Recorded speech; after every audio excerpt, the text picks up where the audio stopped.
13 কাস্টমারের phone dead কন্ডিশনে receive হয়েছে, এটা ফোনটাকে ফুল চেক করা হবে। আর একটা আইফোন 13 আমাদের দেখতে পারেন, সেটা ফোন ডেড কন্ডিশন, এই ফোনটা ফুল শর্টের প্রবলেম আছে, এটা আমি চেক করেছি। এই ফোনটা আমরা কাজ লাগিয়েছি, কাস্টমারকে ফোন চার্জ অবস্থায় ডেড হয়েছে বা কাস্টমার রাতেবেলা চার্জে বসে দিয়েছিল, তারপরে সকালবেলা উঠে যখন দেখে ফোন পুরো ডেড হয়ে গেছে।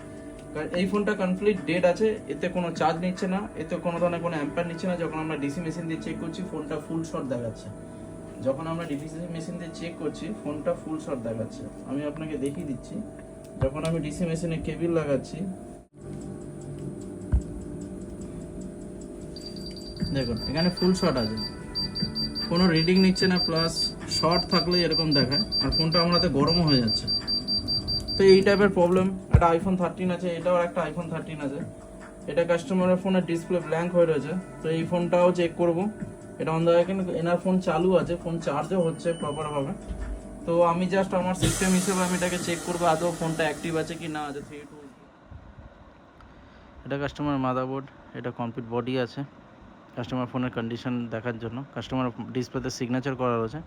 তো এরকম আপনার স্বার্থে দিলে, আপনাদের যদি মনে হয় যে এরকম কিছু ব্যাপার আছে, কোনো কিছু পার্টস বা এদিক ওদিক হতে পারে, তো আপনারা সিগনেচার করে বা ছবি তুলে রাখতে পারেন, আমরা প্রপার ভিডিও বানিয়ে রাখি যাতে কাস্টমারের যদি সেরকম মনে হয়।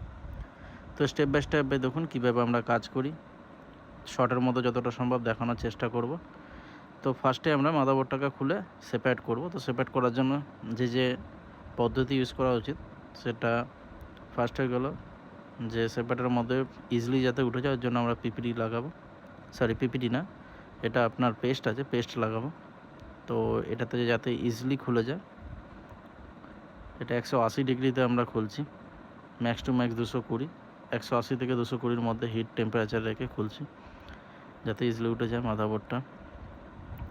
তো মাদারবোর্ডের সেকেন্ড স্টেপ হয়ে গেল, তো এখানে আমরা একটা টুলস ইউজ করছি যেটা যাতে মাদারবোর্ডটা যাতে খুবই সুন্দরভাবে সাইড বাই সাইড ওঠে।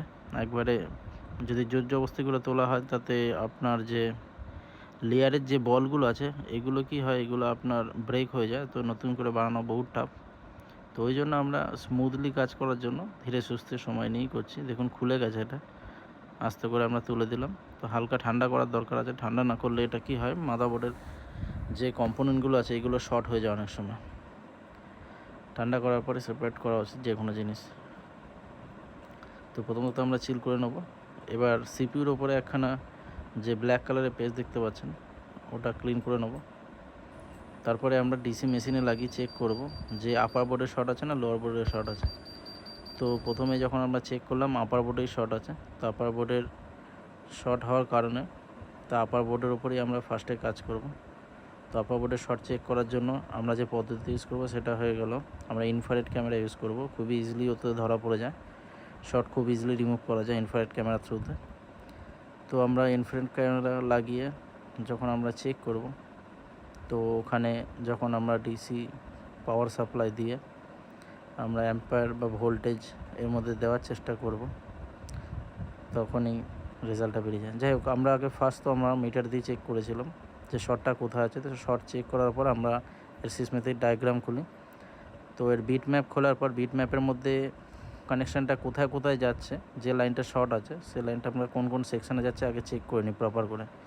সিপিইউতে গেলে চট করে আমাদের এটা সাবধানে কাজ করা উচিত। তো ফার্স্ট হয়ে গেল, তো আমরা ডায়াগ্রাম দিয়ে চেক করার পর দেখুন আমরা এখন ইউজ করছি থার্মাল ক্যামেরা। থার্মাল ক্যামেরাতে যে লাইনে শর্ট আছে সেই লাইনে আমরা ভোল্টেজ সাপ্লাই করছি এবং হাই অ্যাম্পিয়ার দিয়ে দেখছি যে শর্ট হয়ে যাচ্ছে, ক্যাপাসিটারটা শর্ট হয়ে গেলে এটা প্রচণ্ড হিট, আর থার্মাল ক্যামেরাটা খুবই ফাস্ট ক্যাচ করে না, ক্যাচ করে আমাদেরকে লোকেশানটা দেখিয়ে দেয়। তো যখন লোকেশান দেখিয়ে দেয়, লোকেশান দেখার পর আমরা ক্যাপাসিটারটাকে রিমুভ করে দিই। তো যে ক্যাপটা শর্ট ছিল সেটা রিমুভ করে দেওয়ার পর আমরা যখন আপার বোর্ডে চেক করি, তো আপার বোর্ডে যখন চেক করলাম ফোন চালু হয়ে গেছে, কাস্টমার ফোন আপার বোর্ড ওকে আছে এখন। চালু হয়ে যাওয়ার পর মিডিলে অনেক কিছু স্টেপ হয় যেগুলো এর মধ্যে নেই, অনেক ছোট ছোট স্টেপ হয় যেগুলো আপনার মাদারবোর্ডে ক্যান কাটার ব্যাপার থাকে, আবার আপনার প্রপারভাবে ক্লিনিংয়ের ব্যাপার থাকে, অনেক কিছু স্টেপ বাই স্টেপ হয়। তো যাই হোক, ফোন চালু হয়ে যাওয়ার পর তো আমরা নর্মালি একবার চেক করে নিলাম আপার বোর্ডটাকে ডিসি মেশিন দিয়ে। তো চালু হয়ে গেছে, এখন লেয়ার রিভলভ করতে হবে। লেয়ার রিভলভ যদি আমরা প্রপারভাবে না করি, তো ওটা প্রপারভাবে না বসলেও কাজও করবে না। তো আমরা লেয়ার আপার বোর্ডের তো ফার্স্ট হয়ে গেল, যেটা অলরেডি পিপিডি ছিল সেটাকে ক্লিন করে নেব। তারপরে লোয়ার বোর্ডে আমরা লেয়ার রিভলভ করব।